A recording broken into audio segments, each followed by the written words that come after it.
Just carefully send apologies, but Yep. important.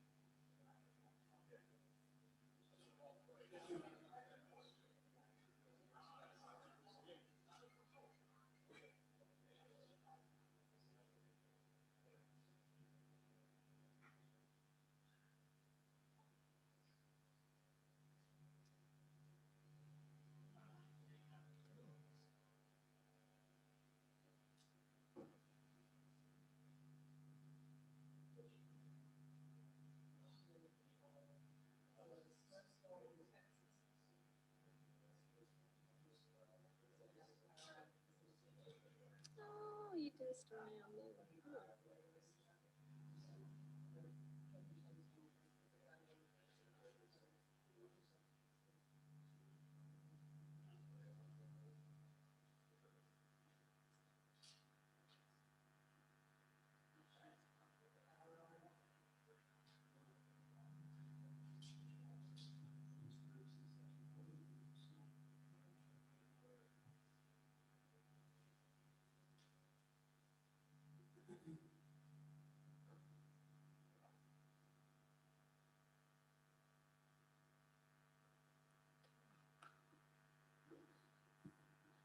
I think we might get started, everyone.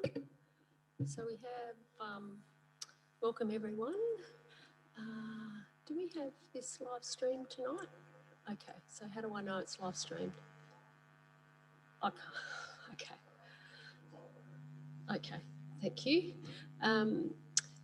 Yeah, welcome everyone to this second of our budget workshops. I'd like to welcome all the elected members here. We have an apology from Councillor Goldstone and Councillor Little. Everyone else is here. Firstly, I'd like to acknowledge the land we meet on tonight is the traditional lands for the Kaurna people, and that we respect their spiritual relationship with their country. We also acknowledge the Kaurna people as the custodians of the Greater Adelaide region, and that their cultural and heritage beliefs are still as important to the living Kaurna people today.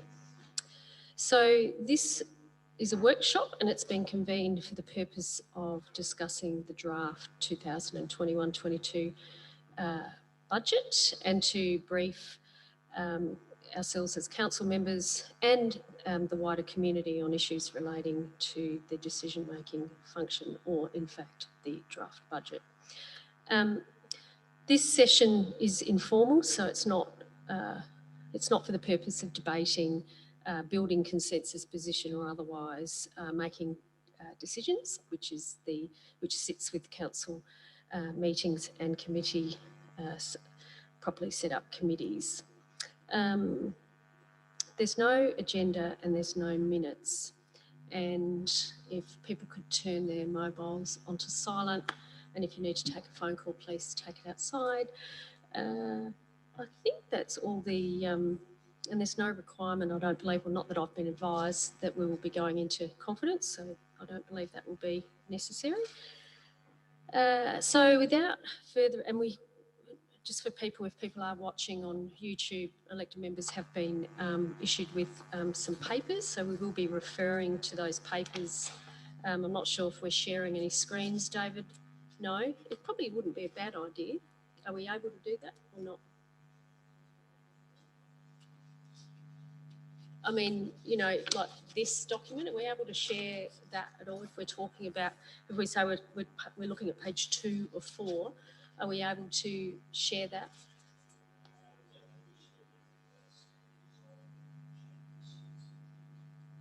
Yeah. Is that possible?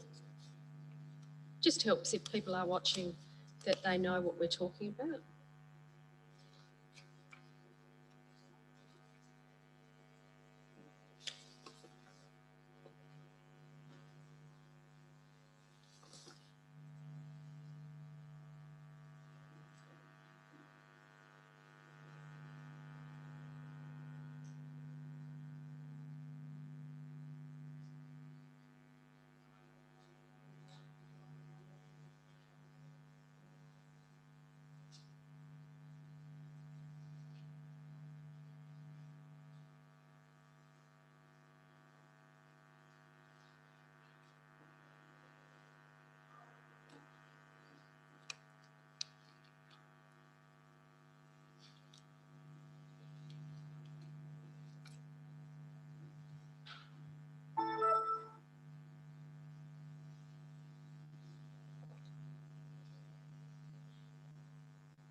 Okay.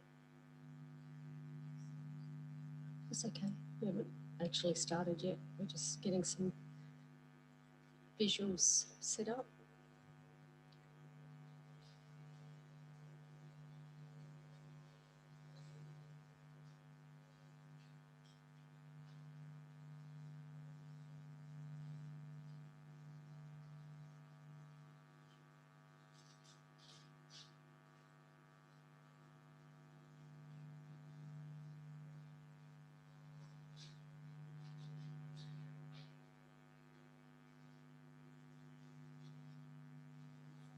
No?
Okay.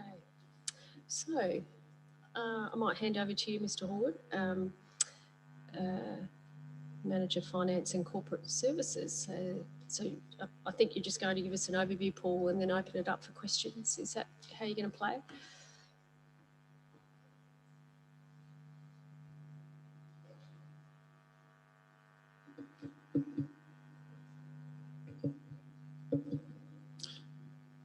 Thank you, Mayor Karen.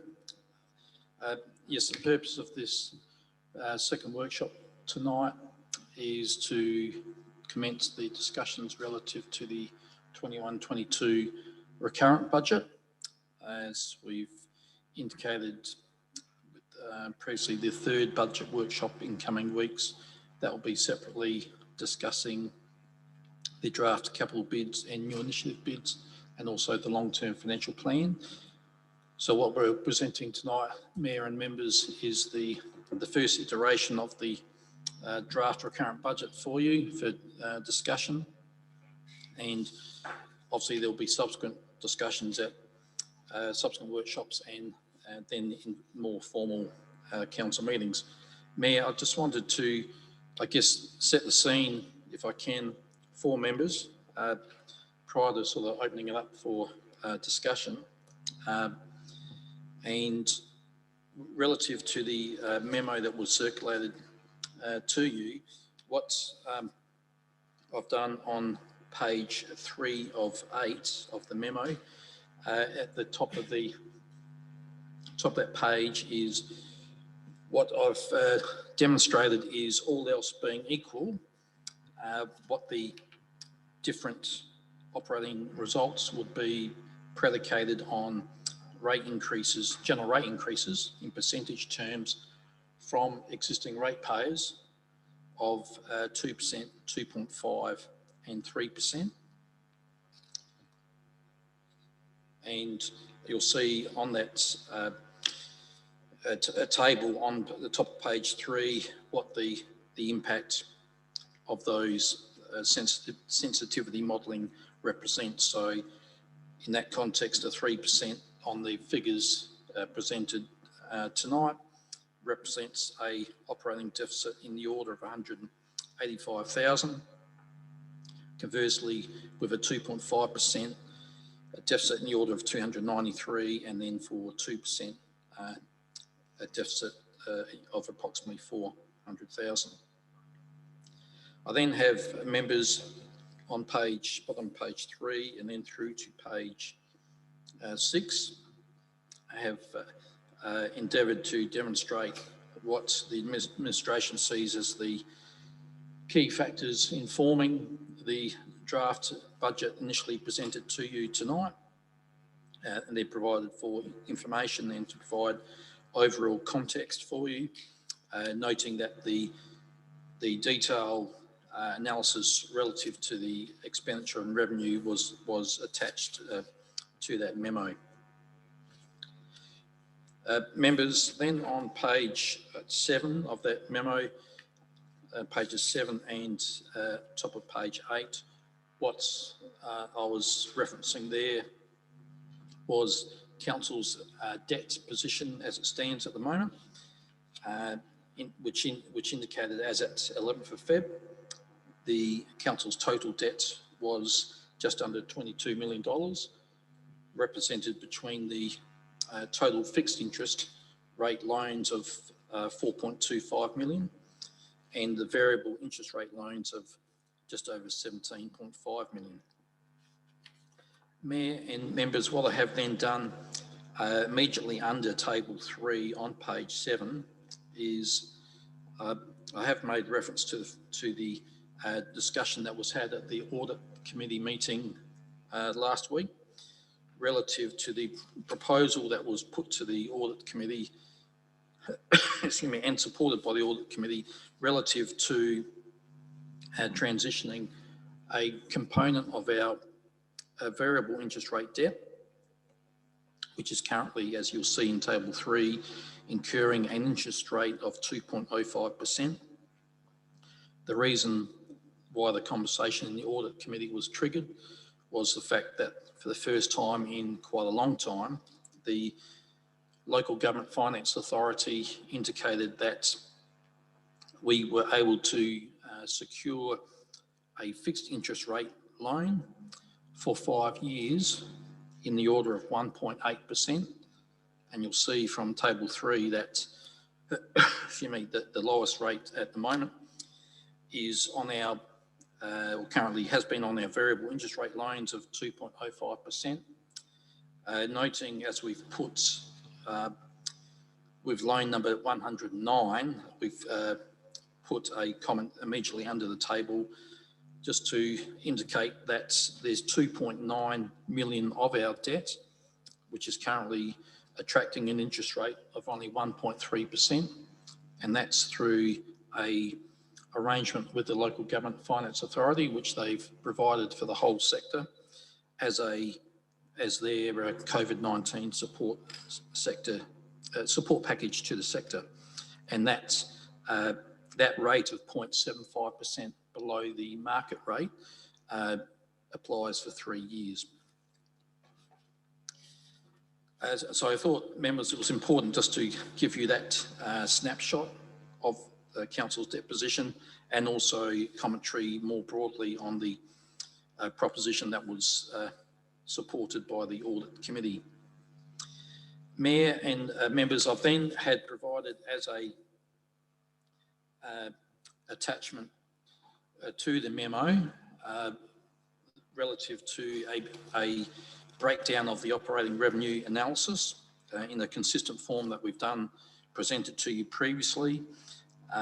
We've also, you'll see through the various shading in those spreadsheets, in instances where there's a material variance greater than 5% and $10,000 in terms of the movement between the adopted budget in 2021 to the proposed budget in 21-22.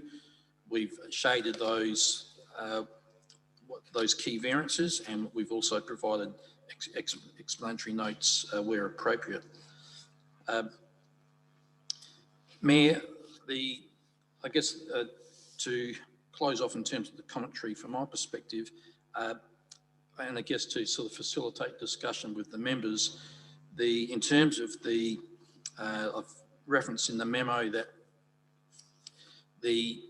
when Council's considering its annual budget, it shouldn't consider it in isolation to future year budgets. It needs to take, obviously, the future year impacts of its decisions into account. And in terms of what I see Council's financial aspirations should be, as you're aware, we do have our various financial policy targets. similar to most other councils, relative, and they being relative to the operating result, the operating ratio, and our net financial liabilities ratio, which is intrinsically informed by our debt position. As you may be aware, well, certainly with the 2021 budget, and we were foreshadowing for the next couple of years being in an operating deficit position, which is obviously operating outside of our policy target, but there has been deliberate reasons for that. So I would advocate, Mayor, that it's obviously in Council's financial interest to get back to its operating surplus as quickly as it can. Noting, Mayor and members, that the operating deficit at the moment, if you exclude the COVID-19 package component, is relatively modest. Relative to the net financial liabilities ratio, which again touched on the fact that that is heavily informed by the level of debt that a council holds, that's our policy position, and the generally accepted industry position is that ratio being between 0 to 100%, the 100% being representative of the net financial liabilities matching the total value of our operating income. And at the moment, we're predicting for 2021 with a ratio result in the high 90s. So it's safe to say, members, we are sort of increasingly starting to push the envelope in that regard, which leaves very minimal borrowing capacity should council need to increase its borrowings. Mayor, I guess there's one final comment I want to make was members may recall about this time last year, we were presented 3 options for council to consider, and the third option, which the council was effectively looking to endorse through its budget, was a deliberate tactic to reduce debt by way of a capital expenditure reduction in the order of up to $2 million a year for 2 years.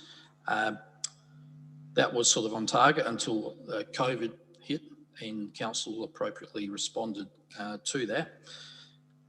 So, Mayor, I raise that in the context of where does council now wish to pursue in that space, because certainly the liabilities ratio is certainly at the higher end of the scale and is not leaving us very much borrowing capacity at the moment. Now, in terms of getting that ratio result down, well, the clear way to do it, as was intended 12 months ago, is to reduce capital investment, but particularly in new and upgraded assets, not in replacement renewal. And that's, in doing so, members, that not only reduces the council's debt, reduces obviously the ratio result as well, all else being equal, but it also means it does help the operating result by reducing your borrowing costs and also mitigating exposure to new depreciation and new maintenance of new assets. So I just sort of put that thought bubble to you in terms of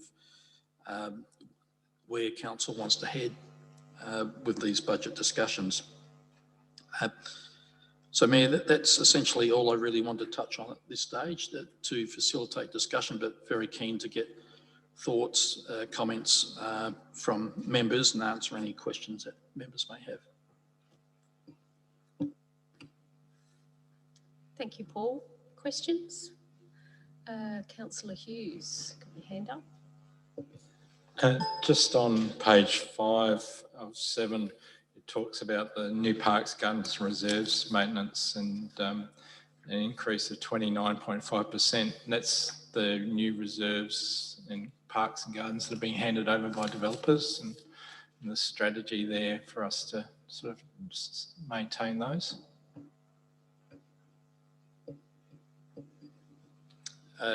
Yes, thank you, Mayor. Through you, Sam might also want to comment as well in this space, but what I'm referencing there is the obviously the quantum in terms of percentage in dollars of the amount of open space that will be coming on board through new residential land developments, and they'll obviously range from your Class B reserves to your Class E, and I just put it there as a point of reference to reflect that it is a key dollars in forming the budget. Now, members and Mayor, a lot of people generally always recognise that with these new residential land developments, we get new rate revenue. That's widely understood, but I think what's not so widely understood is the maintenance costs that come with it, and whether that be maintaining the parks and gardens, cost of street lights, street sweeping and the like. But it's fair to say there has been a sizable increase in the indicative costs of maintaining these new reserves. But Sam, did you want to add anything more from your perspective? Yeah, thank you, Paul. There is a lot of reserves coming across next year, or have come across, and we're taking partially for a partial period in this year that we then have full carriage of next year. So effectively, we could they get handed over progressively through the year. So we have to make we've got quite a detailed spreadsheet that plots out, what the operating cost impact would be, depending on what the anticipated timing is of when those developer generated reserves would come on board. Effectively, we've got, I think, 8 or 9 tallying up the reserves. And there's quite a few from Springwood, 3 reserves from Springwood. We've got some in Orleana Waters, 4 more in Orleana Waters, and 1 from Woodvale. So there's quite a few that have come across from these new developments. And they come in, well, over the 10-year period, we continually refresh that. It is a little bit cyclic in terms of the demand, the developers' demand, how long we can actually negotiate the developers to maintain those reserves longer than minimum 1 year. And there are examples of that with Springwood, for instance, where we've sought for them to maintain their central reserve, negotiated for them to maintain their central reserve at a bit for another additional year. So that saved the council some funds in that regard, but that's really a developer-driven initiative as well. They have to be willing to accept that.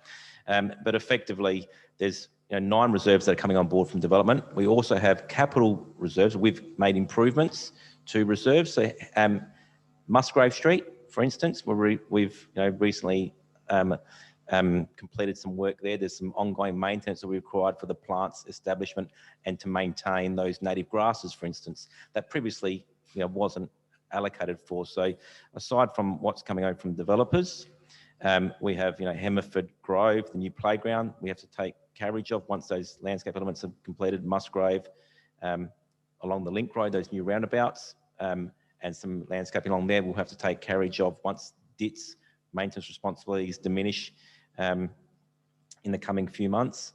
And there's a few other projects across the town that we've incorporated within this broader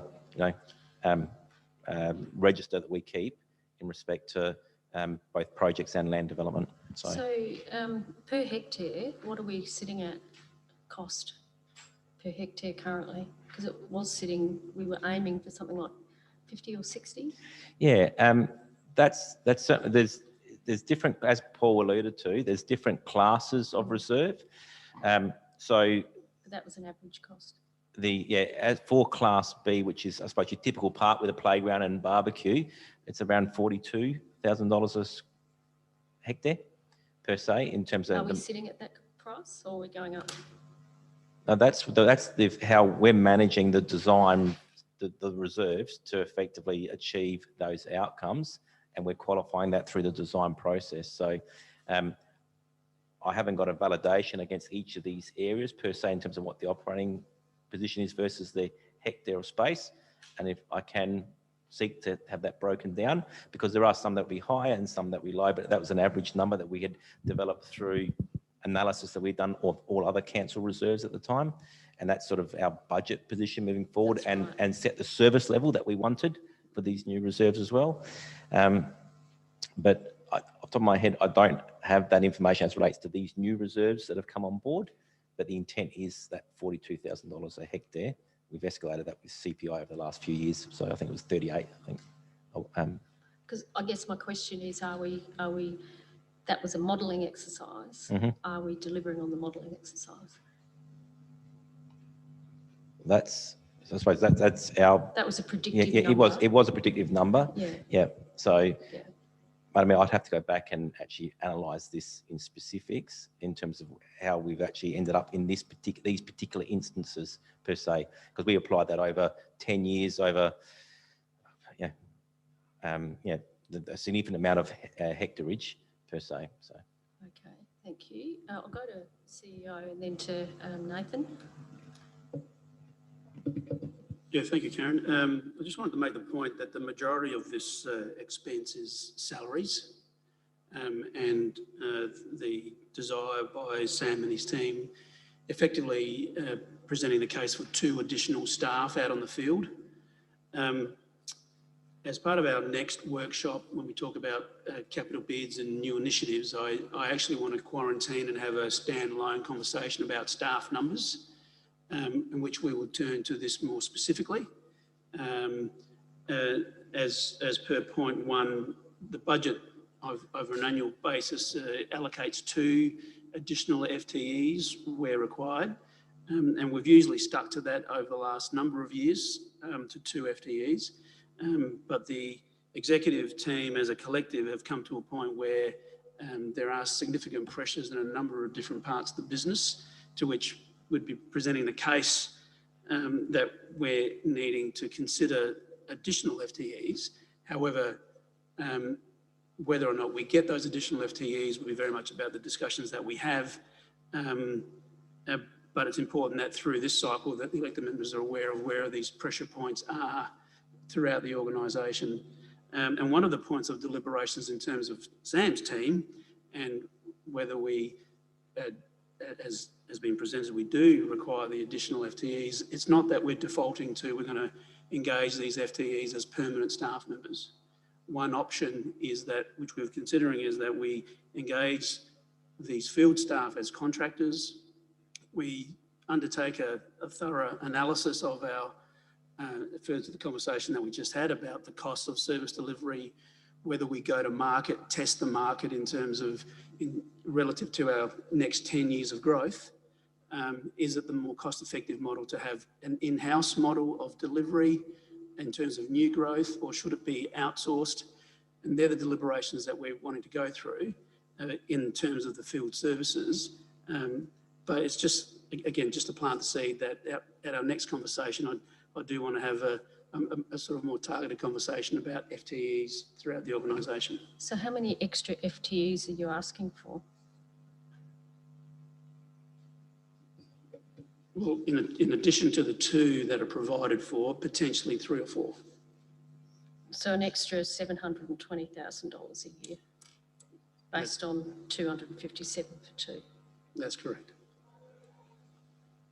That's a lot of money. Okay, Nathan, you were next, I think. Yeah, just after some clarity. So Sam, when you're speaking about the modelling, I'm firstly happy to see that the data's been collected and it's able to give you a formula. That's really good. If you do receive open spaces from Woodvale, Springwood and everything like that, and some of those are considered an A grade, will that mess with your data? Meaning if you're taking 9 on board and they're all at an A grade, that 42 average all of a sudden gets blown out. Are you fearful of what has been allowed and what reality might come, or are we overestimating based on these? Have we got the contingency in there? Does that make sense? Yeah. Yeah. In terms of, I think that was the council's concern going back a couple of years ago, probably 3-4 years ago now, that we were effectively, there was these A grade reserves being handed over to council that were effectively costing in the order of probably $60,000 a hectare to maintain, from memory. I think it was that in that order, where our own reserves were set at not set out, but that was what it was costing us, about that $40,000 a hectare. And there was a lot of work done in respect to then developing open space guidelines that formed the basis behind what we provided developers, and the work that we then did with developers and the work we do internally. Every time a land development comes in, an open space comes in, there's an internal workshop. They go through the concept design to make sure that design is aligned to our budget allocations in terms of maintenance. So we do that work up front, Madam Mayor. Just not at the tail end per se, but up front to make sure it's aligned, and then effectively sign off on that, go through a process to sign off on that design. So, to your point, we have the processes in place to make sure that we're achieving the budget allocation in terms of that, overall quantum of, maintenance cost, per annum on that reserve. I think Cody was next, but who was after that? Who else put their hand up? Ian, did you put your hand up? No? So it's Di after Cody. Okay. So in terms of the net financial liabilities, 100%, is that something that we are, I guess, committed to keeping as, because it's best practice for us right now, or is it more just because it's policy, like in terms of when it comes to these like fixed interest loans that are currently, on sale? Is that something that we would want to, potentially grab a whole bunch of them while it's at a low rate, even if it affects the liability ratio, or is that just, we can't really go beyond the 100%?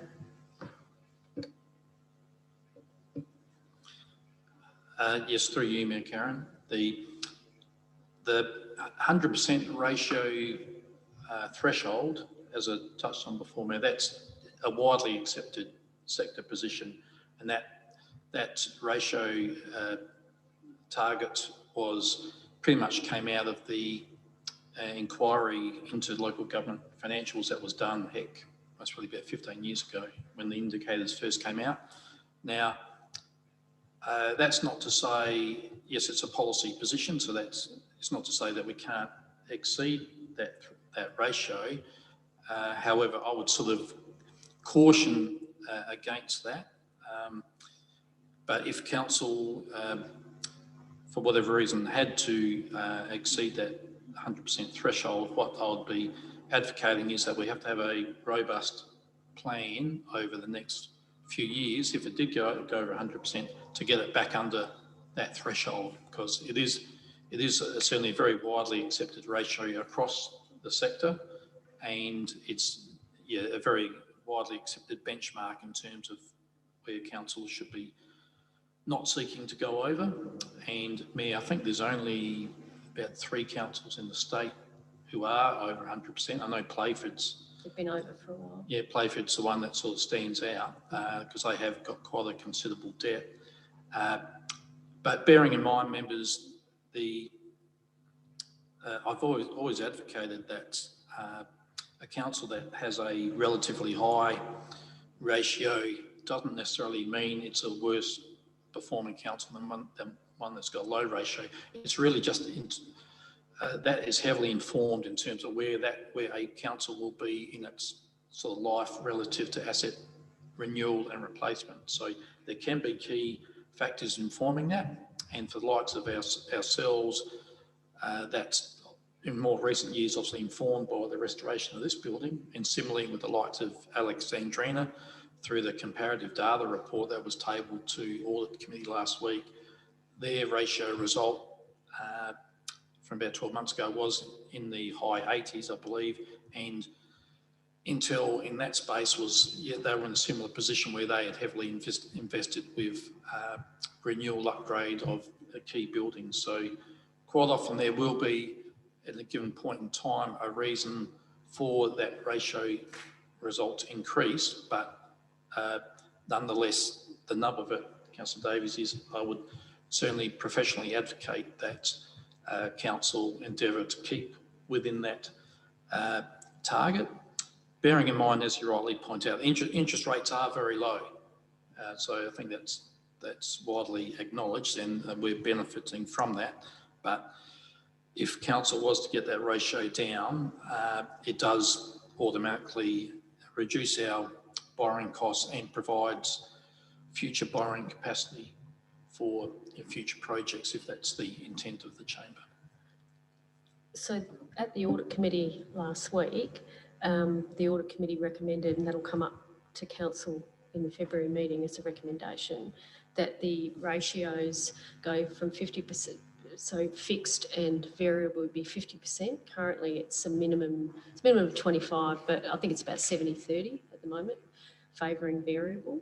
And so our variable interest rate's quite low, but the LGFA has offered quite a lower rate for, I think, 5 years, or we could lock in our existing borrowings effectively. So don't necessarily take out more borrowings, but there is a saving for that. And the Paul, do you want to talk about just some of the conversations that the economists are having around interest rates? I mean, it's always impossible to know, but there's been some chatter around where they think they might go.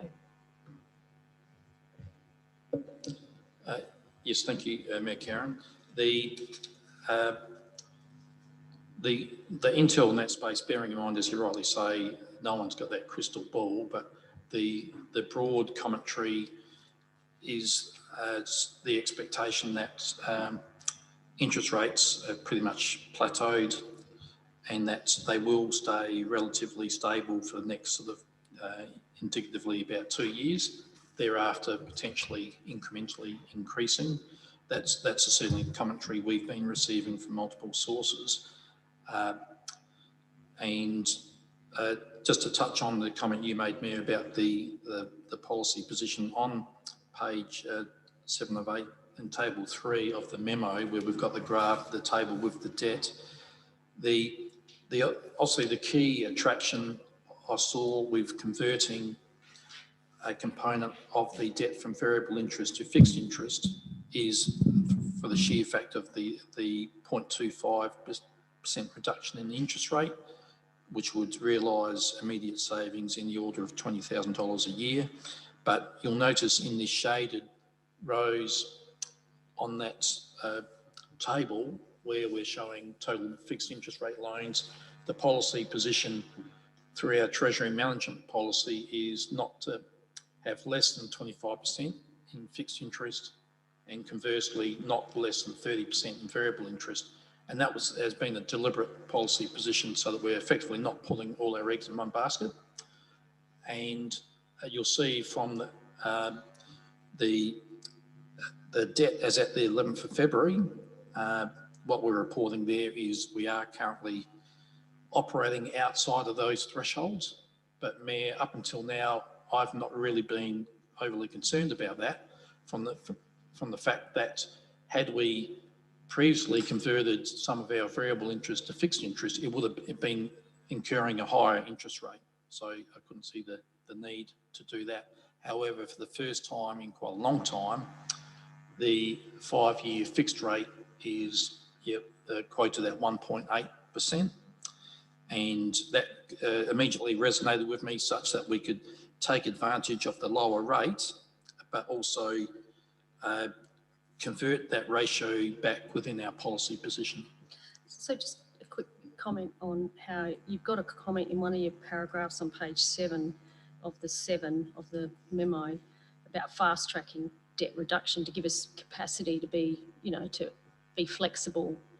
For example, if there's a big flood and we need to invest some money, at the moment we've got limited capacity to do that. So just some commentary around that, Paul. Yes, Mayor, through you, I have always continually referenced the fact that in terms of fast-tracking debt reduction, the process to do that, but as you rightly touch on, when we've got a ratio result in the mid to high 90s, that does leave only very minimal borrowing capacity should council need it for some immediate concern. And the one I always reference, Mayor, is the floods from September 2016, and where there was major infrastructure damage, and council had to immediately commit to a sizable investment in dollars that obviously wasn't provided for in the budget. So I do believe it's appropriate that with that ratio result, we do have to have a level of sort of contingency capacity for those sort of unforeseen events. Thank you. Councillor Fraser. A couple of things. First of all, the finance side of it. I think that's the sensible way to go, is to put some into fixed term, considering that the interest rate is so low. I think we'd be crazy not to go that way. And secondly, going back to parks, with a few years ago when we had started, these new developments all started, I think the developers thought that if they could put in, you know, high rated parks, they would sell their blocks, but they weren't really concerned about what it was going to cost us once they passed it over. And I think Sam's team has worked really, really hard to work with the developers to make sure that doesn't happen anymore. And I think his team should be congratulated in the fact that they're actually doing that now.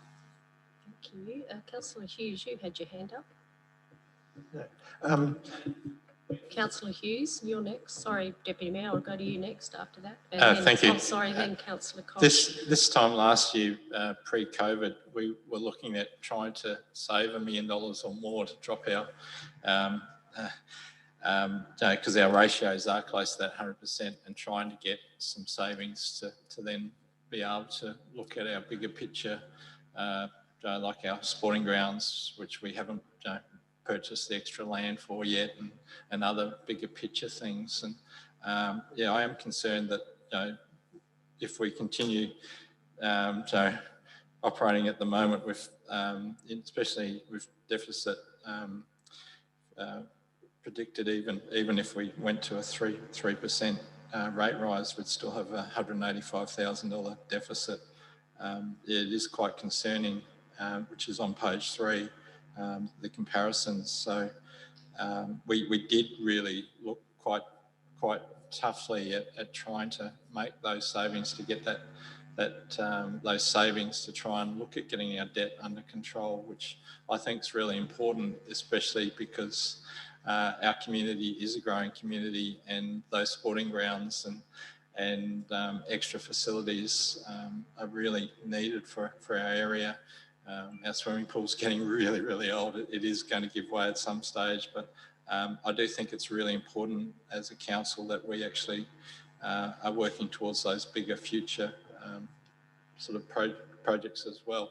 I don't really see that in this situation that we've got here, other than the fact that we'll be in deficit, and the long-term financial plan I know pushes that out as well. But I did really think that before COVID, we had a really good chance of getting our debt down a lot quicker. So whether there is some strategies to look at our debt, it was discussed at the audit committee last week, and I recommend the audit committee for all councillors, because it really gives you a handle on what's going on. And our independent members that we've got on the audit committee, they sit on other audit committees, and they're actually in touch with a lot of innovative work that's being done across, and they also work in the private sector and other government areas too. So they are really quite handy and very important to have those independent expertise, and it's really good to hear their ideas, and they're working with staff as well, which is really good and really important, I think, as well. But yeah, just that debt side of things, please, through the chair. Deputy Mayor, and then Councillor Koch, and then I think yes, I'll follow on from what David says there, but I think, we don't seem to have a handbrake. We're not pulling up anywhere and saying, well, try to be positive, and they reckon 21's going to be a good one. Well, it hadn't started off too good. And yet here we are talking about employing more staff. I don't know of any other councils in South Australia that are employing more staff. And as Henry has just mentioned a while ago about, another 2 staff are needed.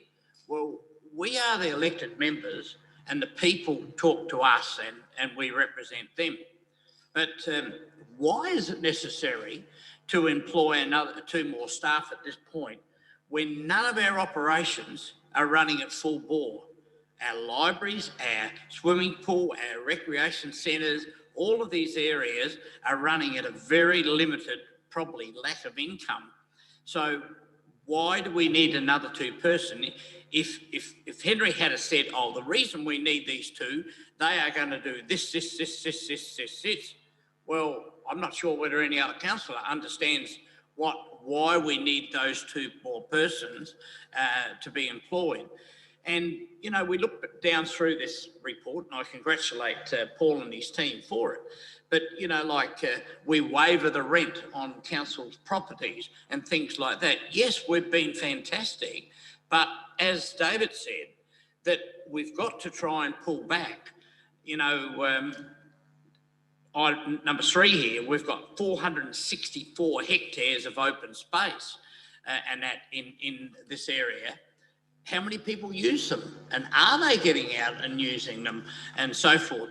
There's a lot of stuff we don't know, but I certainly don't believe that this council should be employing new staff at this stage, because the 132 staff that we have at the moment is now costing us 12.2 million. Now, that's a lot of money.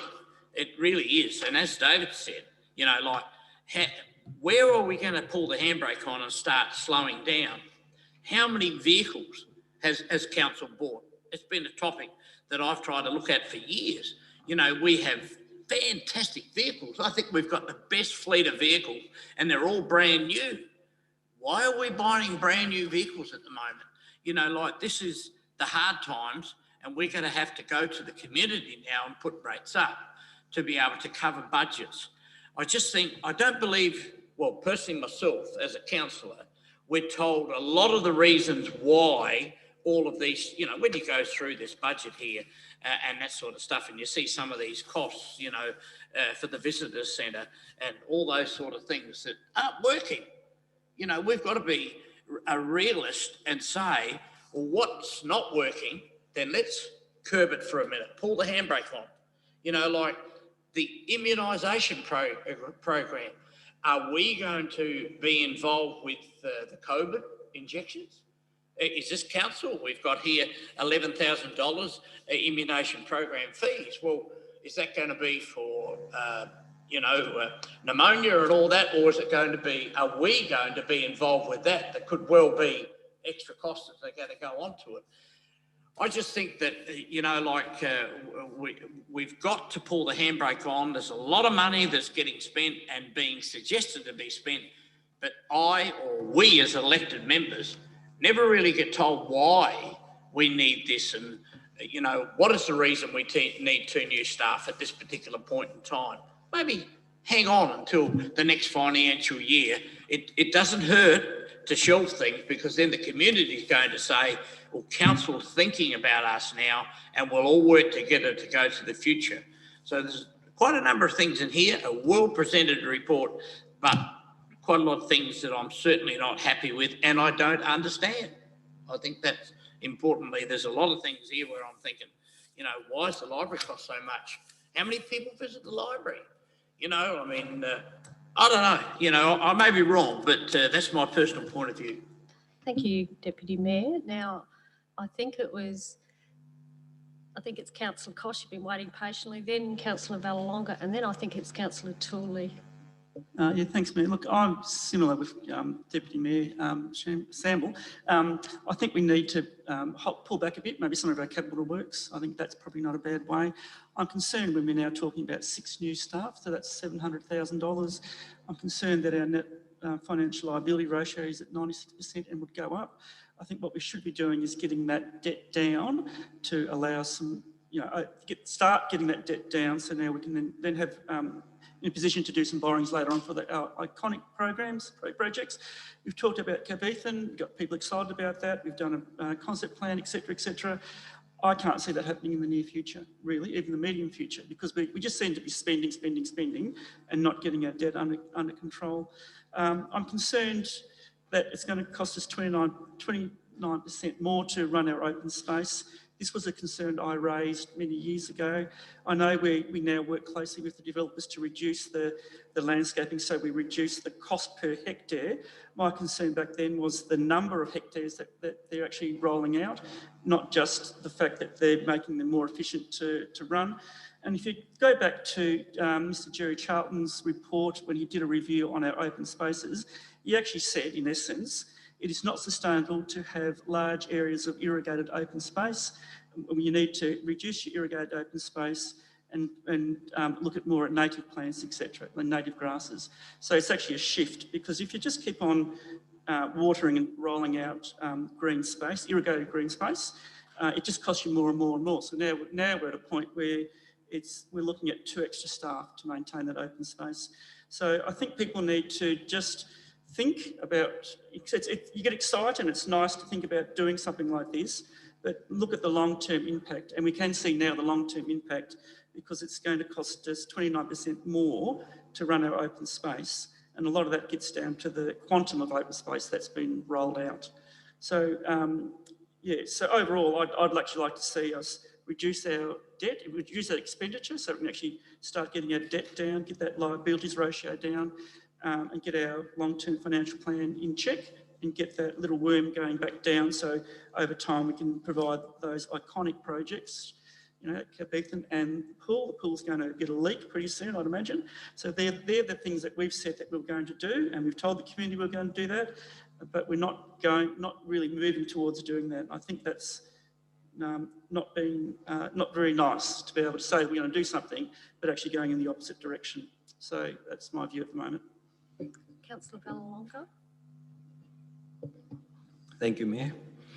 Just to carry on from Brian Sample, I totally agree with what he said. There's obviously, we've got a revenue and we've got a budget to that revenue. And it doesn't look like we can move on that, only if we can save something on, I don't know where we can save, so we don't have anything in front of us to work that out. But generally in business, when you're in a position like this, now Paul touched on a subject about revenue on when you open blocks up, we get a revenue, but there's not much money in it. So where does our revenue really come from? And can we really discuss that a bit more? Because that was a little bit vague because I thought our revenue on our rates is most of our revenue. And there is some profit in that. And can we raise our revenue that way? Mr. Horwood. Thank you, through you, Mayor Karen. Jim, for every council, Aussie comprises the vast majority of its operating revenue. For us, I think it's generally, Mayor, been in the order of around about 70% or thereabouts. So that, for every council, that is its key revenue stream. So 70% of our turnover is rates? Well, 70% of our operating income, yes, is driven by general rates. And then to a lesser degree, you have your stock standard grants and subsidies, i.e. your financial assistance grant, local roads grant. You have user charges, Mayor, bearing in mind any user charges that we have, whether it's for the pool or the rec centre, they are very heavily subsidised by general rate revenue. And other than that, yeah, the other revenue streams are very minor in the context of things. But yes, it's the lion's share of our recurrent revenue is from general rate revenue. Sure. So how can we increase that? Well, you can always put rates up, but that's you know, and it's on average people pay $1,700. Yeah. So you're looking for other ways. Yep.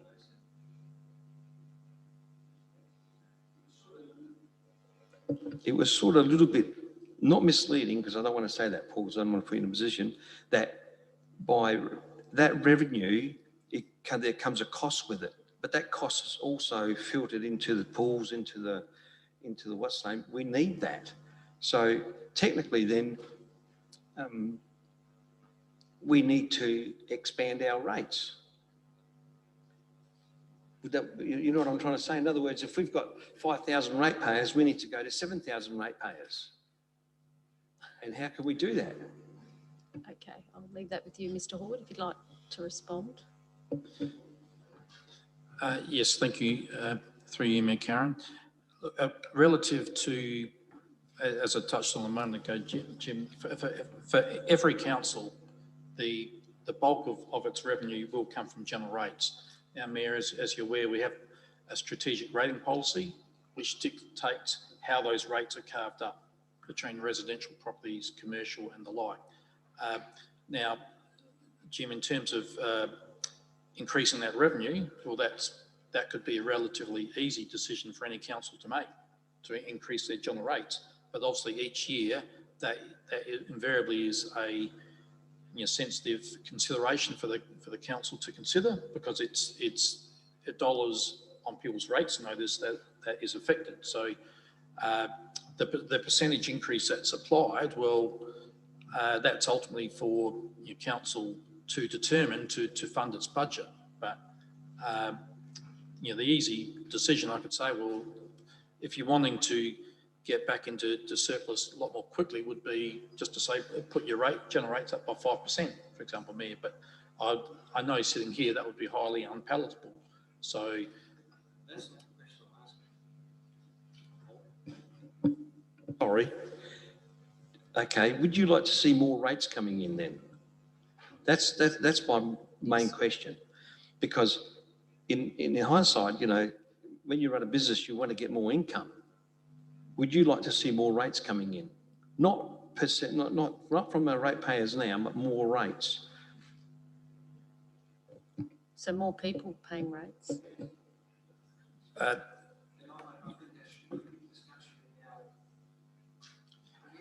Yes. Well, I guess we are through boundary reform. Yes, that's actually exactly what we're discussing.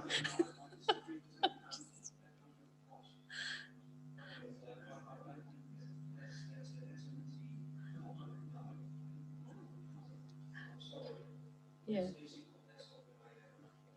Okay. I think every time you get more people, there's always a cost, because there's more people, and so they want more things. There's more facilities. So every time you go up in number, there's always a cost. You get your gain, but there's a cost, and often it's a cost neutral. Mm.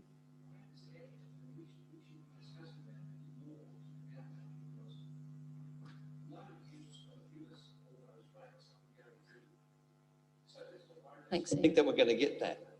Mm. So we don't have it yet. Until you get it, it's not there. So let's not work on that. What I'm saying is, how can we increase Paul's rates? I don't know if we can answer that question right now, because we're actually talking about a budget based on the amount of ratepayers that we have. So it's your revenue in and your expenditure out. So that's the focus of our discussion tonight, not suggesting what you're suggesting, how do we get more ratepayers? Can I make a suggestion? Yeah. There's two possible ways. You can infill. I've seen councils do that. Infill their infill means? Yeah. Right? You can infill, and all of a sudden you created another rate. You can open up more land, create more rates. Sure, it's going to come with an increase, and that's what we're talking about. So we've got quite a bit of development. So if you look at Springwood, there's quite a bit of land that's still to be developed. Then we've got future Concordia. Then there's Roseworthy. Then there's Two Wells. There's actually 25. I think, Ryan, is it 25 years worth of land supply currently? Or have I got that wrong? 15 years? Yeah. 25 have earmarked. Yeah. So there's plenty of opportunity to have that have extra rates, but the people have to be there too. And that, I think that's one of South Australia's biggest challenges, where do the people come from? Because our population isn't going up. And immigration has gone through the floor as a result of COVID. Now, we haven't had such an impact here in South Australia because we haven't really had population growth. We've had population drain, particularly with our young people. So population growth, and given that, we're still getting 2% growth in Gawler. That's been consistent. Yeah, sure. Jobs will bring that. Mm.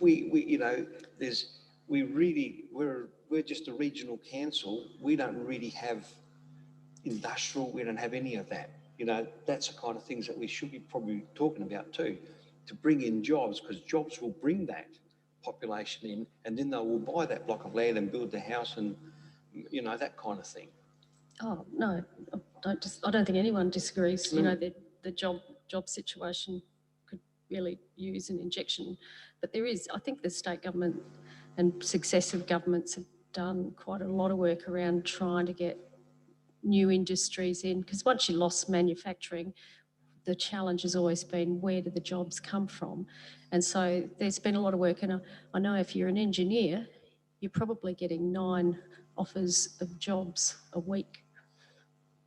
They're that popular at the moment, engineers. So there is some growth areas in particular job lines around the subcorp, around construction at the moment. Now, whether that's just being brought forward and then we'll have a dip again, I guess we'll have to wait and see. But it's a really good discussion, Jim. Now, Mr. Innett, did you want to say something? Yeah, just further to both Deputy Mayor Sambles and Councillor Vallelonga's comments about demand and levels of service and revenue. The planning department's had its highest number of applications ever received over the last couple of months. So that's an indicator that a lot of development is occurring, and a lot of that would be land divisions and new houses. So that's a revenue source. As Ryan said, we've got 10 or 15 years of land that's shovel ready. And we're in a good place in terms of our planning systems and our capacity to respond. So in terms of, I think the basics, ingredients of new revenue through development is there. I think that's an important aspect. Just to clarify. That was it. Thank you. Who's next? Is it Ian?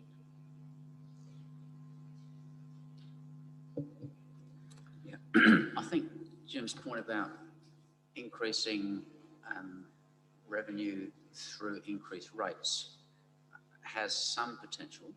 I think some city councils have grabbed on infill, and I think their thinking is basically, if you can increase the density in an area without adding to the infrastructure, so you don't have to build more roads or more sewerage or whatever, but you just put more dwellings per area, then you get more rates. Where that comes undone is when there's 2 problems with that. It works to a degree, but then you do put extra pressure on parking, streets usage, getting your cars off the streets. Then there is added pressure on your water systems. They eventually have to be replaced. So it's not sort of unending. And then the second aspect to that is change of character. And if you've all been along Churchill Road, you'll know that they allowed, I think, up to 6 stories on Churchill Road along that corridor.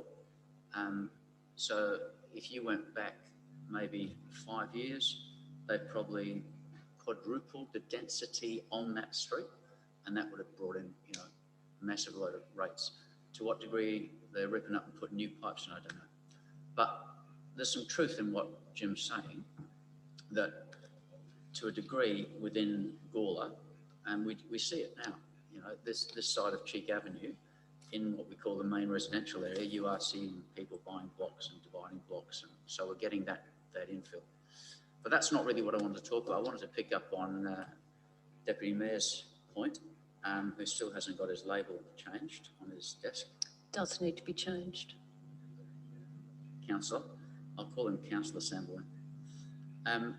But I think he made a couple of really valid points regarding staffing. One is, I think we deserve an absolute watertight, factually based business case to justify any increase. Because I think Councillor Sam was right. I don't think we're seeing, in this COVID world, I don't think we're seeing other councils grow. Adelaide Council has shed hundreds of staff, and I'm not saying that's good or bad, it's just an observation. They have shed hundreds of staff. I don't know the data for Playford or the others. I don't know. But it wasn't that long ago that in this council we sat here and we heard our CEO say to us that he needed our support to go to negotiate an EB that said we want to increase power for the CEO to be able to stand people down because of COVID, which is a sticking point in the EB, and also to recommend a wage freeze for the people who haven't yet had their complete EB.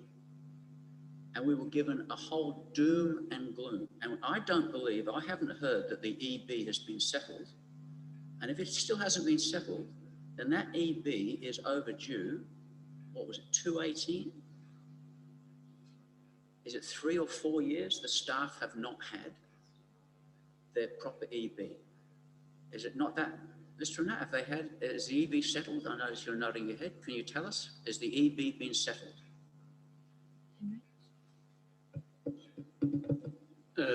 The EB has not been settled. The negotiations are underway, but the staff had received, as was being communicated to elected members leading up to 30 June last year, that they did receive a back pay. So effectively they are, haven't been paid for a 12-month, haven't had an increase for a 12-month period, which was triggered by the COVID situation. But the negotiations are occurring, and they're occurring in good faith and are constructive. And I'm hoping that that'll be concluded by 30 June this year, if not beforehand. Confirms what I've said, that the EB hasn't been settled. Those, as far as I know, those two sticking points are still there, which I think are unreasonable. And yet, today, in just a breath, we don't want just the annual 2 FTEs, we might want another 4. That's a 6 FTEs. And some of you, Councillor Kosh and Councillor Sample, have quoted the hundreds of thousands that could possibly be.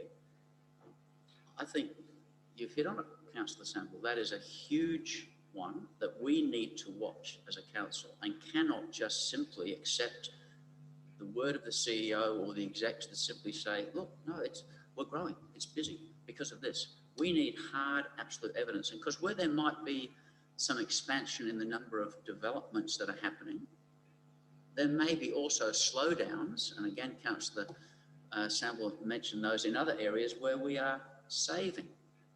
So we need those facts absolutely before us. The other thing is, and we haven't done this, we really have to cut our cloth. If we are in these times, and Mr. Hallwood has talked about the real risks in terms of we're reaching thresholds that have negative impacts for our future borrowing, are we seeing constraint? Are we seeing a really good case that says because of that, and because we're reaching these thresholds, here it is on the spreadsheets, we're slowing down in these areas, we're cutting back in these areas in order to get back to the balance that we think we should be having. Now, to me, that's all good, prudent budgeting and planning. And we as members, we need to hold our executive to account to provide that level for us. And that way we can speak to our constituents, answer their questions, go to them and say, we're doing due diligence, we're putting together a really good budget, which is good for the now and good for the future. Nathan? Yeah, this might come as a surprise to all, but, you know, just hypothetically, Paul, If we didn't budget $250,000 for boundary reform, what would that do to our bottom line? Given just also factoring in that we pay already $6 million in depreciation, and taking on old assets will also result in more depreciation that we need to factor in.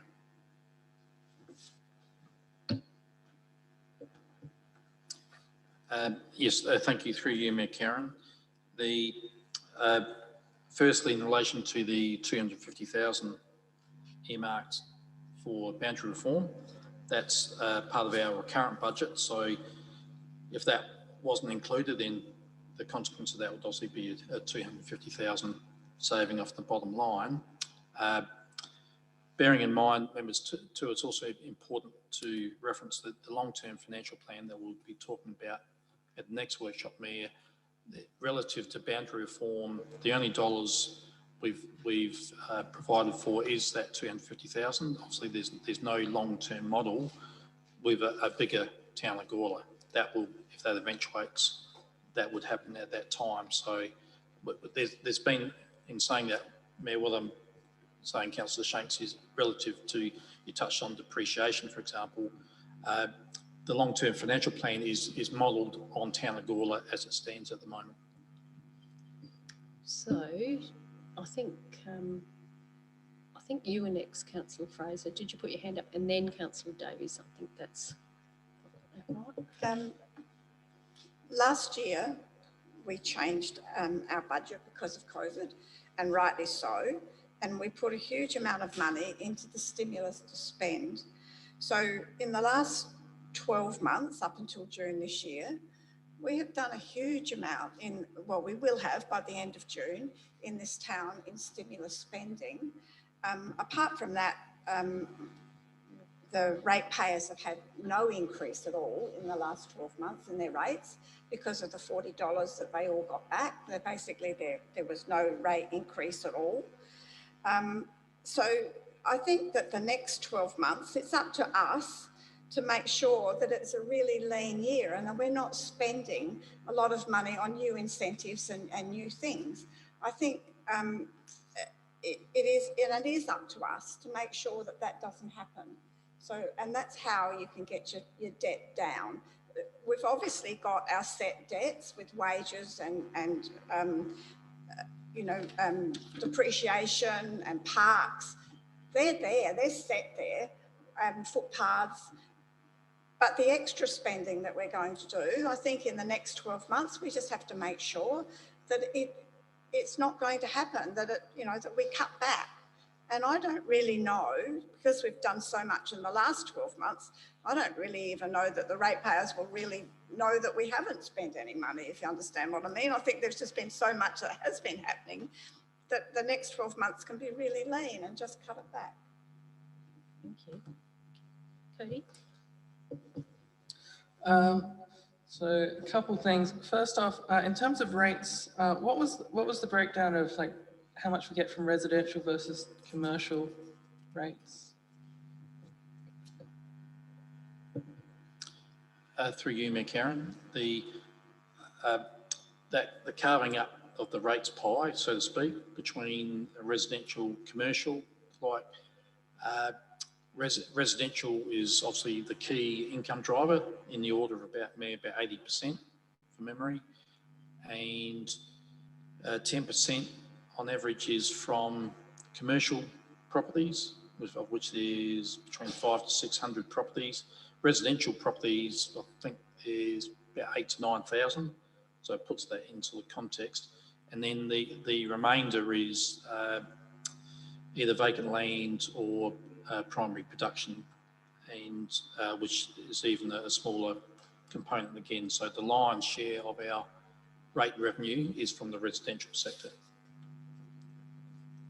Yep, you've got a subsequent? Yes, or it's about what we were discussing about the interest rate. So, so what is this agreement in terms of the ability to switch our current variable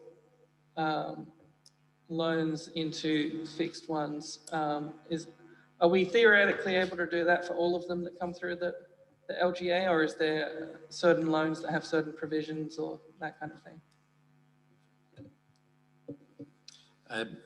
Through you, Mayor, the proposition from the Local Government Finance Authority is, and if I just go back a step by saying that how we've got our debt structure is pretty much consistent with the broader industry, because as you may be aware, from that table 3 document, we've got 4 historic loans of $3 million, but the last of them was taken out, I think, in 2010-11.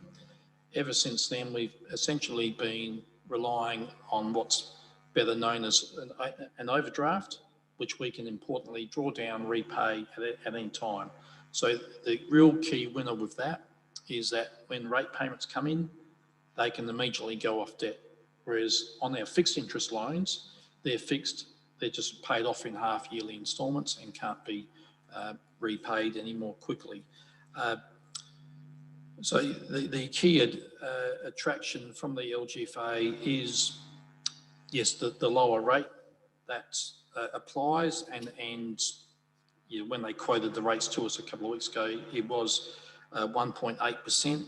And essentially what that means is that of that $17 million, for example, that's as at 11th of Feb that we had in the variable interest rate debt, we could convert as little or as much as we wanted to into that fixed interest rate debt for 5 years.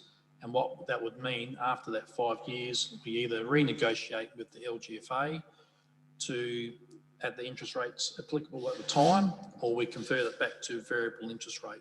But the LGFA were very clear and supportive of our approach when I spoke to them, as was the audit committee, in terms of it does give, I guess, a bit more surety with our interest costs at a very low rate. Thank you. Nathan?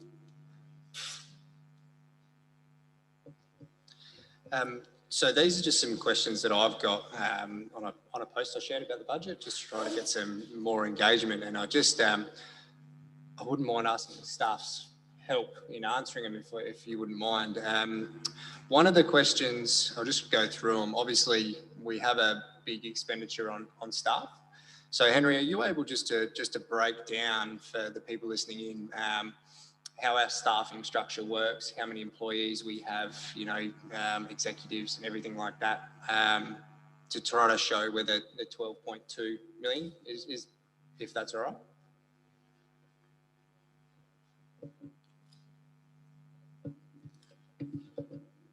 Yeah, thanks, Nathan, for the question. So we have 132 staff throughout the organisation, FTE, full-time equivalent. It's you know, 60-40 split, I think, in-house versus external, blue collar, white collar.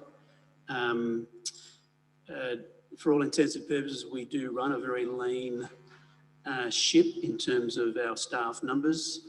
The executive team that we have,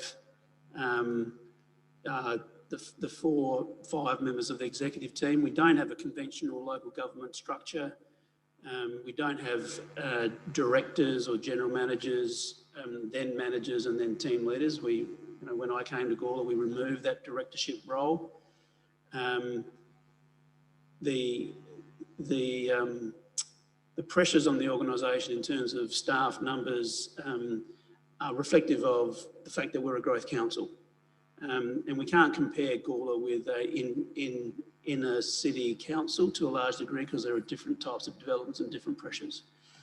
This conversation that we're having today and introduction of the idea of the fact that we do need more than the 2 that is normally provided for, it's not that I'm presenting that for a decision now.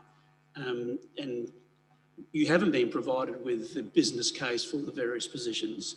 And I look forward to when we catch up at our next meeting where that business case information will be presented. And it will be you as elected members who make that decision.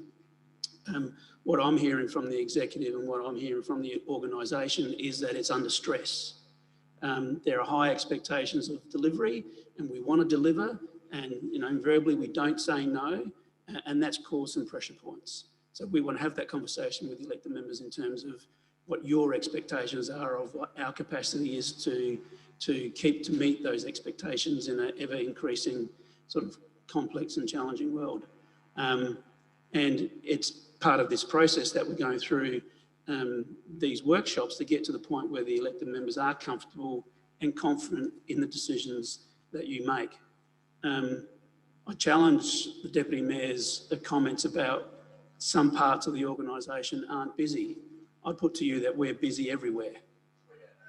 Well, we'll provide that information. For example, the pool. The pool has had the busiest period on record.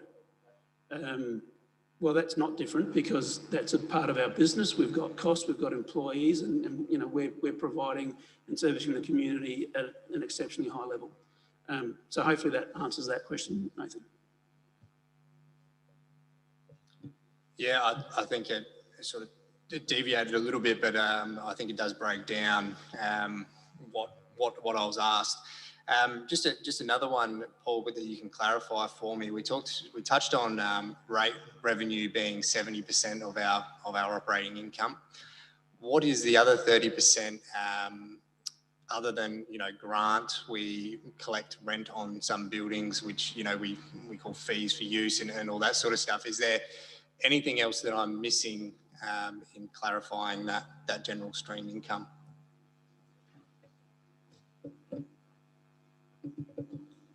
Through you, Mayor. No, Nathan, I think you've got it well and truly covered. That, yes, 70% general rates. Next largest component is about, I think, in the order of 10% or just over for grants and subsidies. A large component of that, Mayor, is the financial assistance grant and local roads grant. And outside of that, to a lesser degree, yes, user charges, user fees for the likes of the pool, the rec centre, for example, which are heavily subsidised activities. And that, Mayor, really comprises the vast majority of our revenue. The rest is very much incidental in terms of sundry reimbursements and sort of other sundry revenue. But the four main ones is general rates, grants and subsidies, user fees, but also what I overlooked saying was the statutory charges, which is your dog registrations, your development applications, your parking expiations, a lot of which the fees for that are set by state government. The user fees that are the ones that we generally apply ourselves.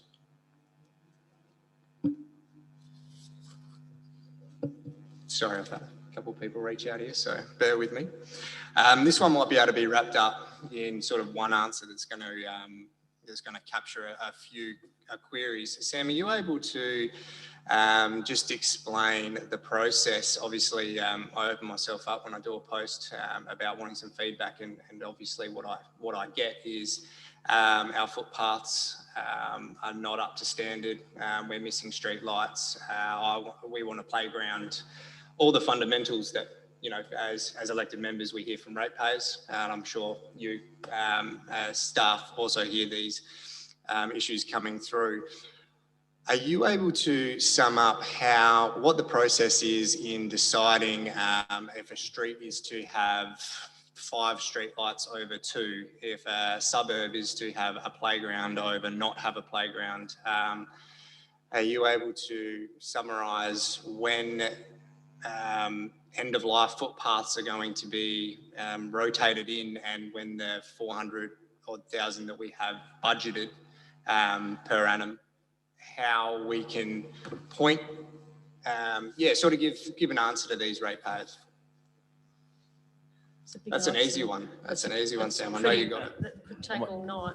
If you could In sum another it up in a couple of minutes, it'd be really good. Okay, I'll try and do this quick, Mayor. There's a lot there. I know you've got it.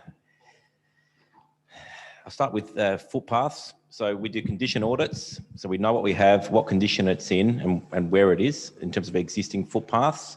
We then also have a prioritised approach in terms of how we seek to identify their replacement because of a number of assets in similar types of condition. And then obviously looking at how do we prioritise what we have in terms of, those, and there's been some work done in that space in terms of destination, in terms of, linkages and those sorts of things. And we've done a transport, so we've done a condition audit. We then did some modelling and identified what the optimum level of expenditure is for that asset class. And that applies to roads, curbs and footpaths, existing assets. The council signed off on that, I think 2 years ago, February 19. And that's been embedded into our long-term financial plan. So I can say hand on heart that we're not having a diminishing service level for our community. We're maintaining our assets at the level we need to maintain them. We can always invest more money and bring the standard up higher, so we maintain at a higher standard. But effectively, we've agreed as a collective that what we're spending is what we need to spend to keep the city looking the way it is, the town looking the way it is, in terms of those renewals. It doesn't mean that there isn't areas that are, obviously need to be renewed, but that's always the intent. You're going to be working your assets down to a point where you intervene and then bring them back up. There's a whole lot further to that, which I won't go into in terms of how we sort of look at a 360 approach and deal with other matters as well at the same time. But in terms of playgrounds, we've got 16 playgrounds. They're on an asset renewal program. Invariably, we don't, and there's new playgrounds coming along, getting handed over to us through development as well with these new areas. We don't have a strategy to implement new playgrounds where there currently isn't a playground. So that's a response directly to that particular question. I'm just trying to remember what the last point The last one was around street lights. Street lights, that's it. So we had, going back, I think it was about 4 or 5 years ago, we did a street lighting audit across the whole network of the town of Gawler to verify what was out there, validate what was SAPM were charging us, but also identify gaps. And we put together a prioritised approach of how we might plug those gaps.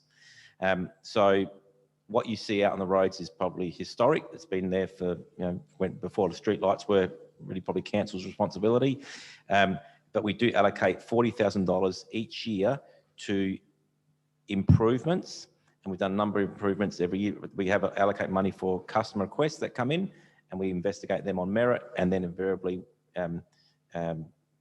implement specific improvements around the township, around intersections or in areas where there's a bit of crime prevention required. But there's also areas where we implement, wholesale lighting improvements, as we did a couple of years ago on Murray Road by the Ford and up by the dog park colony. There was a significant improvement. And that was a project that was identified as a priority from that that lighting audit that we did across the town. So there are plans and programs in place. We'd like to do more, but we're constrained by the financial reality. I'd love to be able to put that up to $200,000 and really target that. Having said that, there is a report going to the February council meeting with respect to, and if you recall, we had $150,000 allocated to improvements to change over lights to LED as part of the stimulus program in terms of public lights around town. There is a report coming to the members in February where we're seeking a bigger investment to get a bigger saving. And Paul's and his team have done a lot of work and with others in the organisation with SAPN to come up with a proposition where we could actually invest potentially $500,000, I think, if we can get a grant, some grant funding as well, and end up saving $160,000 a year through recurrent budget savings. So that report is coming. So there's a lot of work happening in that space as well. We're not just sitting on our laurels. I'm actually glad you brought that one up because I've got another question here, which you may not be able to answer, but it said, what is the estimated lifespan of LED bulbs and the estimated environmental benefits? We might leave that one for notice. Might take that one on notice. And then just one last one, if I can, and it sort of follows on from, the extra $200,000 that you'd like to see to be able to deliver more and everything like that. I've got a question here and I think, Paul, you'd probably be the best one to break this one down. Just new initiatives. Is there anything stopping elected members from putting up a budget bid that would see a new playground for example, let's use that in a suburb that doesn't have one, is the 200 grand available for new initiatives such as that, new street lights, you know, new footpaths? Is that what that new initiative could be used for? Through you, Mayor, just to provide clarity with the new initiatives and the budget bids more generally, and yes, we're certainly inviting budget bids from elected members, but that can either be for capital works, but the new initiatives traditionally is, and the 200,000 we've earmarked separate to the additional FTE allocation, but the 200,000 is in our operating budget, which can essentially be for a raft of initiatives that aren't capital related, so they're not constructing assets as such. Yes, yeah, yes, correct. It can be pretty much for whatever council determines is the priorities at the time, and that allocation has been in the order of $200,000 each year, ultimately adopted by council on merit. Any other questions? Jim? This is probably directed to you, Paul. This magnificent building that we are in, when I first started council, I was led to believe that this was going to be a buzz, but it's certainly not a buzz. How much liability and real liability is it to us?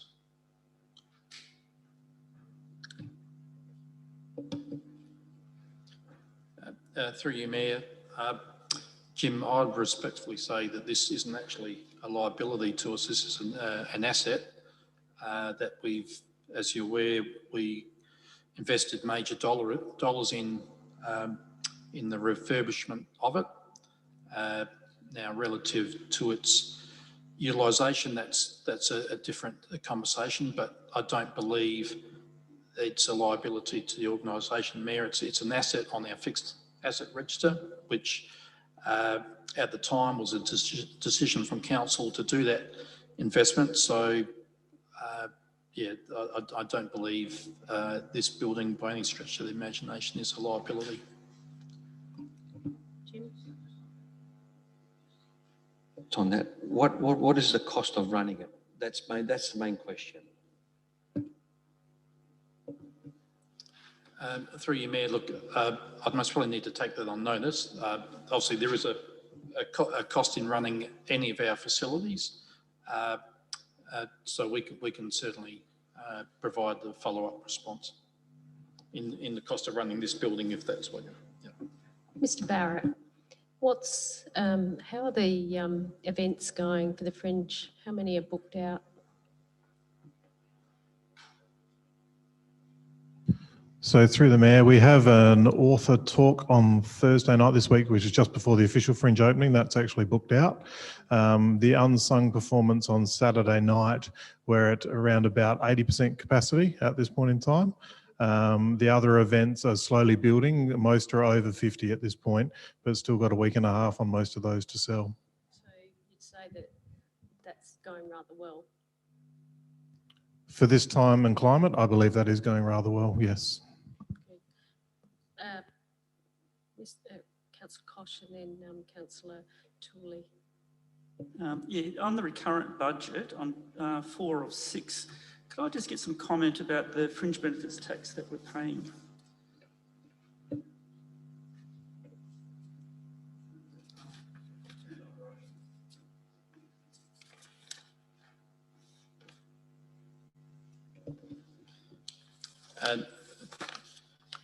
Through you, Mayor, so you said page 4 of 6. Yes, of the current budget papers.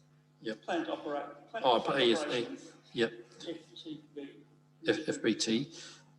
Yes.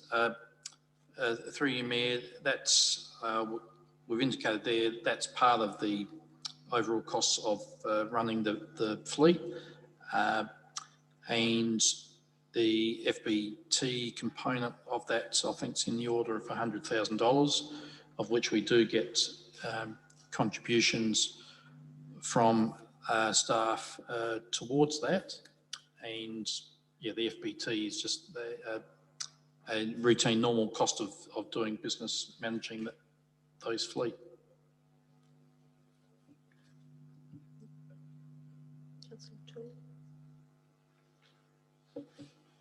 Just following on from Jim's comment, and I know that Mr. Horde will get back, but my memory says that part of the spin that we gave when we developed the Civic Centre was there was a justification from Mr. Nat and his team that we needed some extra FTEs because of the stimulus that would happen because of the Civic Centre. And we bought that. We said, yep, because the business model of all the extra activity, all the extra marketing, everything that would happen, yep, we need those extra staff. Now, this is no criticism of those staff. I'm not talking about that. I'm being critical here, or asking some critical questions that I believe Mr. Horwood's answer, part of it will come back to say that we increased by around $280,000 a year staffing costs to run and manage this facility. Those costs did not exist prior to the Civic Centre being developed. So we came online with this building in, was it late 2018 or was it early 2019? Whatever. 2019. And we regularly see in our Civic Centre reports, as we critique them, we regularly see that this facility is underperforming. We certainly highlight some things. We will say, look, we had that event. We're having a fringe event. We had Santa's special. Yes, those things individually were effective, but collectively, we have to admit that the facility is underperforming in terms of what we were told it would do. And that was the argument that was used to justify the extra staff. So we continue, since this came on, in addition to the additional millions that it cost us to do this and to buy the admin centre, you have to put all of that in to the blowout of the millions. In addition to that blowout in millions, we're bleeding 280 grand a year just on the additional staff that we put into the Civic Centre. Now, we should not be brushing that stuff under the carpet. We shouldn't just be, oh, well, don't bring that up, let's move on. These are the very reasons why we are as tight as we are with the budget. This is why many in our community are critical of us. And it's a view that says, this is what government does because it's public money. And a private operator wouldn't do it. We've heard this many, many times from people who criticise government in general. And they say governments bleed money because they just make bad decisions. They're too casual and free with public money.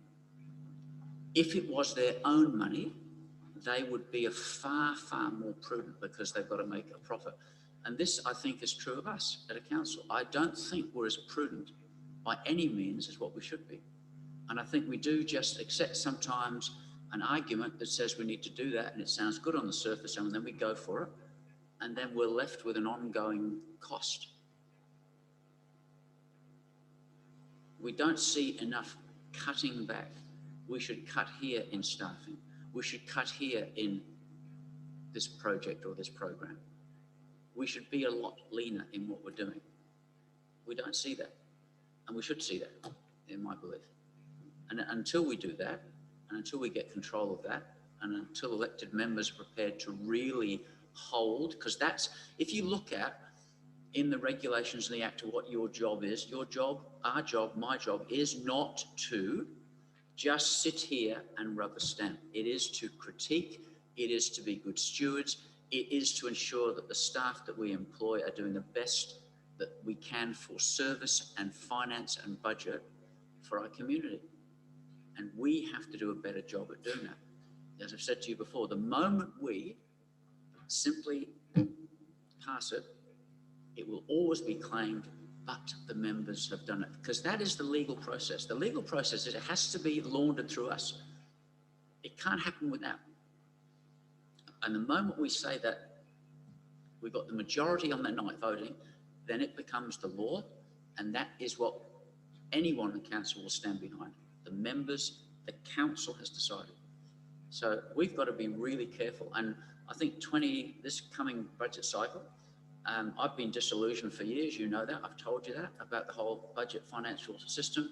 I was disillusioned in what we did around the COVID. I said right from the beginning, we should have been running the workshop. We tried to, and we still didn't get control. We didn't manage them. We weren't given the voice that we want, and we need to do that. It's still too heavily dominated and controlled by the administration, and we don't control it the way we should when we are held accountable for the decision. Councillor Koch? Sort of actually agree with some of that, but we do make the decisions. We have to remember that the budget, we're actually talking about the current budget. These are the figures that we have to look at to run our council. So a lot of them don't change because that's the service level, etc., and that's the services we provide. We need to be cognizant of our decisions in the long term. Now, I've spoken, I don't know how many times, about open space and the effect of rolling out green space. And we've seen tonight, we've seen a 29% increase in the cost, and we're going to see more staff because people have put their hand up. You know, I've spoken about how we need to reduce the quantum of green open space, but people have put their hand up and said, oh, we're just going to keep rolling out green open space. You know, and Jerry Charlton told us not to. I mean, it just goes on and on. So we need to be responsible for that. On this facility, this facility is a great facility. I challenge anyone to say that the youth space is not working. And if it wasn't for this space, the youth would not be in the centre of this town. We're providing absolutely fantastic services for the town. We brought the youth front and centre into our community before they were stuck out at the rec centre. Just for anyone to say that, you know, that's not a success, well, okay. The Heritage Centre and the exhibition space, it is booming. People are actually saying this is something this is something that's new and exciting. It's taking our town up a next level. There is a lot of, you know, you bring in a lot of people through that because Gawler is a heritage town. The library is an economic driver. The library will stimulate business because people come to libraries. By having a well-appointed library, that stimulates the economy. That's why we upgraded it. This is not a white elephant. I had one person that said to me, look, I have not experienced this in Gawler before. Before, I treated Gawler like a dormitory town. I slept here, I went into town, I worked into town. Now with this facility, I enjoy the facilities and the activities. This is fantastic. So that's the cultural shift that's happening in our town because we've invested in this facility. It's not a white elephant. It's actually changing the perception of our town and the way that our community enjoys our town. So for me, it's great. And I was more than happy to put my hand up and vote for it. And I'd never say that it was a white elephant. Thank you. Councillor Davies and then Councillor Shanks, and then we might wrap it up after that because it's getting nearly 9 o'clock. So, well, actually, on the topic of, I guess, infill and the Civic Centre, I know Murray Street in general, we're using like a third of the capacity that exists there. I know there's entire second floors and basements that are, you know, that were unusable here until they were renovated, and they're unusable everywhere else on the street because they haven't been used for 100 years. Is that an opportunity to potentially in the future, like, I don't know if we can help through, you know, whether it's through grants or through helping people get connected to, you know, grants on other levels. Is there a way that you can help, you know, sort of increase the capacity on the street that would So help us in the I future? might ask Ryan, because that's a development matter, but it's a really, really good question. And I think that, I know in Rundle Street, Rundle Mall, they've got exactly the same issue. They've got basements and first floors that are unusable or unused. So it's not particularly new, but it's a really, really interesting question. So, Mr. Viney? Yeah, through the chair. As you would be aware, obviously Main Street is in a historic conservation area and there are a lot of, I suppose, old buildings and historic buildings. One of the key initiatives that we've been driving and more generally across the state is the adaptive reuse of heritage buildings. And there are a number of grants that are available. We help to facilitate one of those grants, which is akin to heritage development as well as green development as well, which provides for, and Paul may be able to provide some assistance around the mechanics of it all, but providing a capacity for loans against the building, which we hold as we facilitate through our rates department. So those sorts of initiatives we advocate for, and we help to facilitate the adaptive reuse of buildings.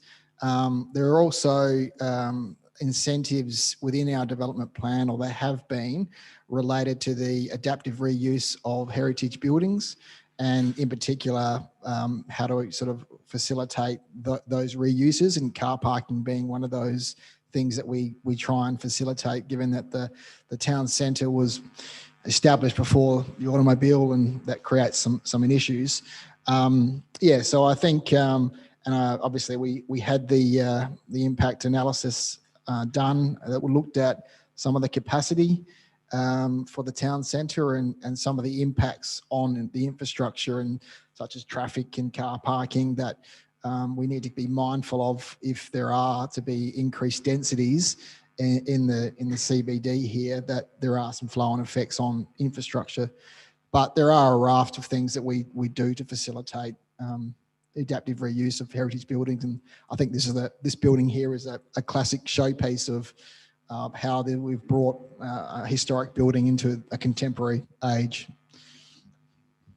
I might go to Nathan, and then we might wrap it up after that. Firstly, thanks for answering those questions. I think it's important to be able to simplify some of these questions to the ratepayers that may tune in. I think it's going to help with engagement. And yeah, taking the time to do so shows that we are trying to listen and get those answers out. So I do thank you for that. For me, the fundamentals, being on council for the last 2 years, the main voice that we hear is around footpaths, it's around street lighting, it's around, just general fundamentals that council provides, looks after, maintains. Those fundamentals, and I congratulate Sam and his team for setting up the procedures that audit these things and maintain. But there's something not quite right here somehow, because if we were getting it all right, then the strongest community voice wouldn't be about the fundamentals. Now, I know that the argument will be there is, if someone can whinge, they will whinge. I understand that. But the general consensus that I'm getting, not from the people that just want to whinge for whinge's sake, is around some of the levels of infrastructure. And I do note that we have an ageing town. I do note that this infrastructure has been around for how many years, and we can't do everything at once. I get all that. But just picking up on Sam's comment, we'd love to do better, but we don't have the money to do it. So on one side, we have community members reaching out to their elected body, talking about these items. And then we have staff that says we don't have enough money to provide some of these expectations. And then we have $250,000 budgeted for boundary reform that we haven't actually done the modelling for our long-term financial planning. And then I'm also listening to elected members saying that green open space is actually the devil, and we need to make sure that we're smart about it even though Hewitt is green open space. So there's a lot to unpack here, but the logic in my mind with the reoccurring, because that's what we're here to talk about tonight, and I sympathise with that.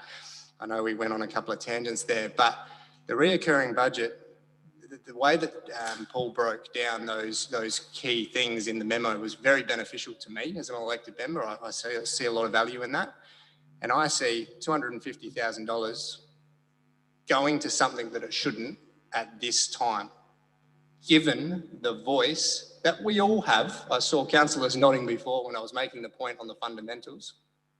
We all hear about these fundamentals. We're doing something before we're making sure these fundamentals are taken care of. And I can't stress enough how much we would be able to do if we just listened to that voice.